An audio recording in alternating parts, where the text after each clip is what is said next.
It all started in the year 2000. I was 17 years old, and I walked with my backpack through unpaved alleys in the outskirts of Beijing. I saw men cycling with entire closets and fridges on the back.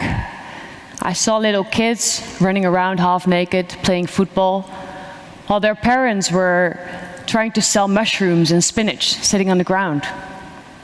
I saw a butcher behind a stand, swatting flies that were trying to sit on his meat. Everybody was smiling, including this guy, literally sitting on his business, trying to sell second-hand computers. Why was I so touched by these Chinese people and their country? Was it the typical smile that covered up a world I didn't know yet? Or was it the energy I felt when walking through such streets? The only way to find out was to start learning Chinese and to start communicating with these people, to learn more about their world, because their world is so different from ours. I mean, the way people behave, the way people interact. Take this, for example. A subway station in China during rush hour. Which one of you has been on a subway in China before? Well, then you definitely know that getting on a subway in China is not easy. But getting off a subway in China is nearly impossible.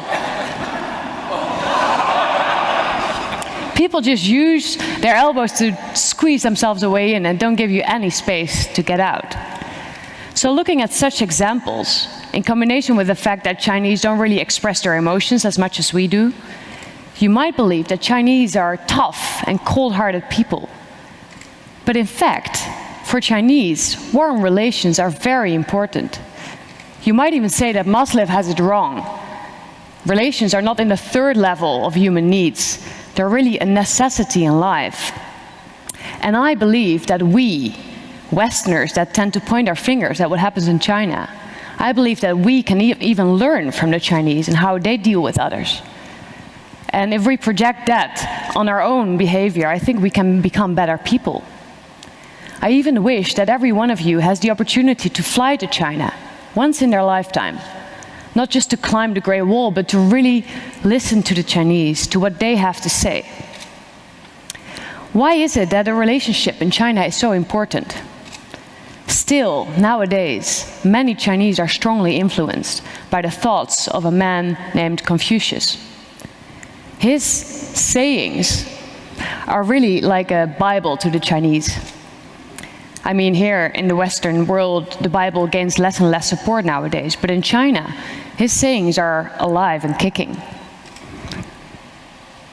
有朋自远方来，不会越乎. It's really a great pleasure to meet friends from afar. So Confucius' philosophy emphasizes personal and governmental morality, correctness of social relationships, justice, sincerity. He champions strong family loyalty, ancestor worship, and respect for the elderly. So knowing this, you might understand why relationships are so important in China, and why you need to build relationships in order to become successful.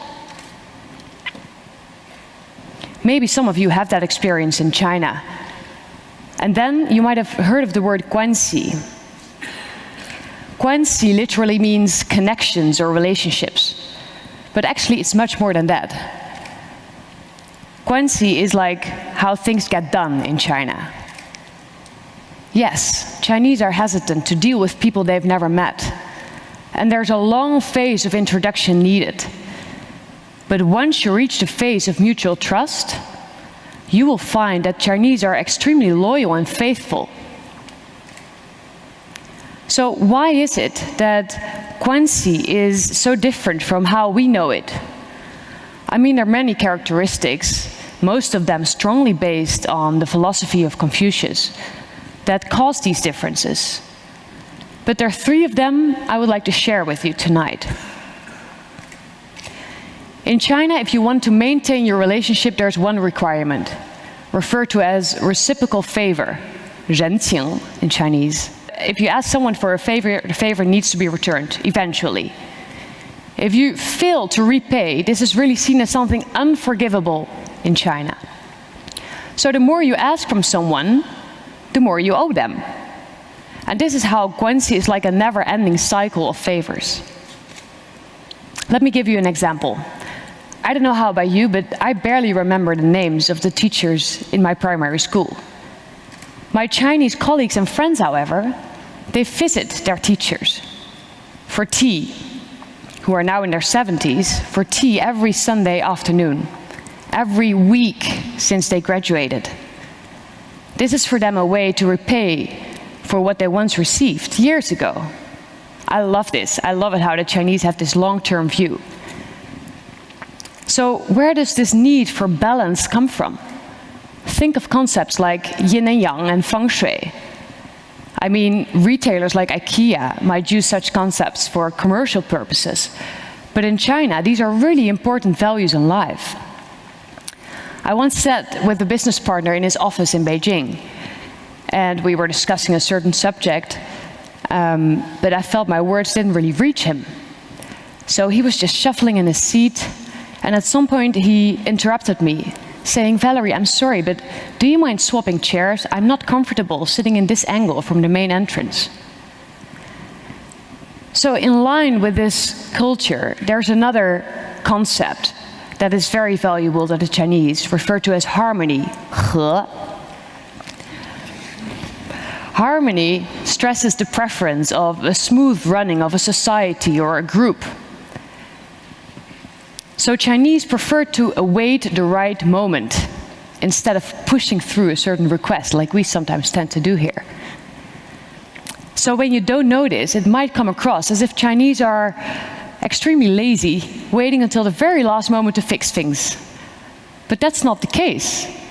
And if you bring your checklists and your deadlines to China and you think that's going to work, you will have difficult times.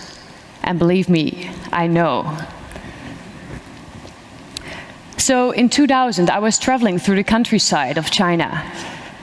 And back then, people were quite shocked seeing a tall redhead passing by. At some point, I even had to help a cycler get back on his feet after hitting a tree while looking at me. So I arrived in Taishan, a small, relatively small town in the south of China. And there I met a girl, or actually, first I walked and I couldn't find a place to sleep. So I was just wandering around, and there I met a girl named Chen Wan. And she asked me to be my friend. And we just sat down the entire afternoon in the park, learning each other's language. But as time passed by, I felt more and more uncomfortable about the fact that I still didn't have a place to sleep. So I shared my worry with my new friend, but she just waved aside my question.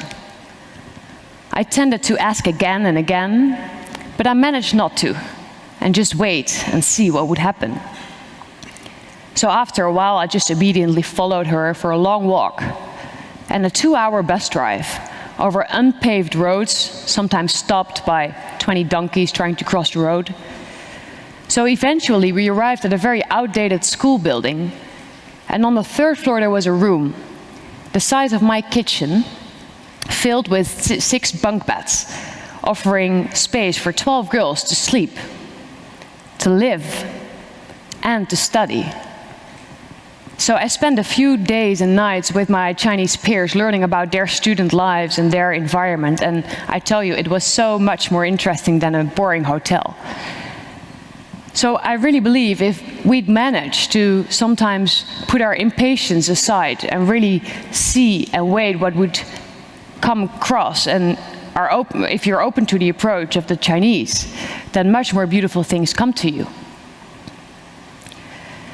So the last characteristic that is probably difficult for us to understand is the fact that for many Chinese, making a mistake in public is one of the most humiliating things in life. Face, reputation, 面子 in Chinese, really determines your position in a social network. So face depends on how attractive you are, how many friends you have, the skills you have, the connections you have, how much money you have. Face can be earned, but face can also be lost. So in the day-to-day lives of Chinese, face plays a crucial role. To give you an example, a Dutch client of us signed a contract with their Chinese local partner, Mr. Fan, who is also a good friend of us. And everybody was happy because of long negotiations after a few days, and then the Dutch client left back home. One day after the Dutch client flew home, Mr. Fan turned to us, his face in terror. One of the investors had stepped out. And of course, it would have meant a showstopper for the cooperation. But to be honest, we were really happy that Mr. Fan turned to us instead of directly contacting the Dutch client. Because naturally, the Dutch client would have become very angry, causing Mr. Fan to lose his face, ruining the long-term relationship. Now we had the opportunity to together find a solution, close the gap by finding another investor. And doing this, we saved Mr. Fan's face and the business of our client.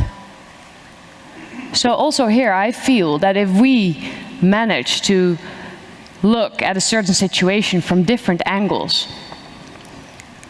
I believe it will positively benefit our business accomplishments. So I have a picture, this picture, largely projected on my wall in our office in Amsterdam. Because this man reminds me of the first time I set foot on Chinese soil. And he reminds me of all the lessons that I've learned over the years. To have a long-term view, to be patient, to be open, and to be a good listener. So I hope tonight I inspired you to also consider your own approach. And I welcome you to fly with me to China to learn from the Chinese.